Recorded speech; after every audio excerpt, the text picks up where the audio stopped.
everybody. It's Professor Lynn Mandziuk again, and today we are going to talk about why artists make work for social change.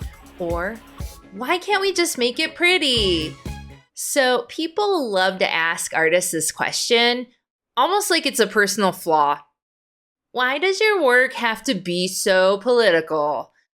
First of all, everything is already political. Take a look around. Some of it just agrees with the people in charge, so it gets labeled neutral. Second, artists don't wake up and think, today I will dismantle capitalism with watercolor. We're usually just responding to the world around us as it is, instead of how brochures pretend it is. The short answer: artists make work for social change because we notice things. And once you notice things, you can't unnotice them. Ignorance is not a sustainable aesthetic choice. Artists are basically pattern recognition machines. We are trained to see patterns, symbols, contradictions, power dynamics, what's missing, who's centered, and who gets erased. So when something feels off in society, artists don't go, that's weird.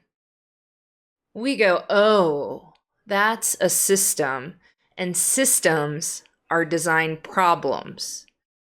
Art isn't separate from life. Sorry. There's this fantasy that art exists in a vacuum, pure, timeless, ethereal, floating in a white gallery, untouched by reality. This has never been true. Art has always responded to war, colonization, religion, gender roles, labor, technology, oppression, and liberation. The only difference now is artists are being more explicit, and people feel less comfortable with that. Some might say, why can't art just be beautiful? It can be, but beauty is not neutral. What we call beauty usually reflects who has power, whose bodies are valued, and whose stories are considered universal, and whose pain is allowed to be visible. Sometimes making something beautiful is an act of resistance, and sometimes making something ugly is the most honest thing that you can do. Artists speak when other systems fail. Artists often step in when institutions move too slowly, when language becomes sanitized, when media becomes complicit, and when statistics stop feeling human. Art does what reports can't. It makes people feel something before they have time to argue, and that's why it's threatening. Artists don't offer answers. We ask better questions. Social change in art is not a solution. It's not a policy proposal, and it's not a how-to guide. It's a disruption. It asks, who benefits from this? Who is harmed? Why don't we talk about this, and why are you uncomfortable right now? If your work makes people uncomfortable, that doesn't mean it failed, and honestly, it probably means you're doing something right because you're making people feel something.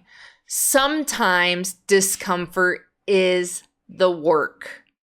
Artists translate pain into form, silence into image, and lived experience into shared meaning, especially for people whose voices are ignored, tokenized, flattened, or considered too much.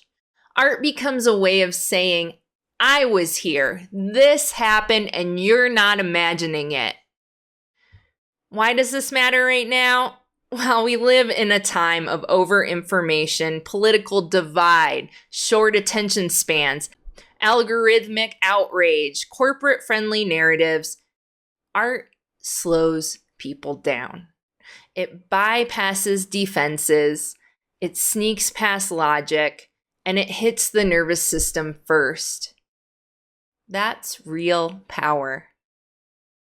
So, artists don't create work for social change because we think we're heroes. We do it because silence feels dishonest, decoration feels insufficient, and pretending everything is fine would make us complicit.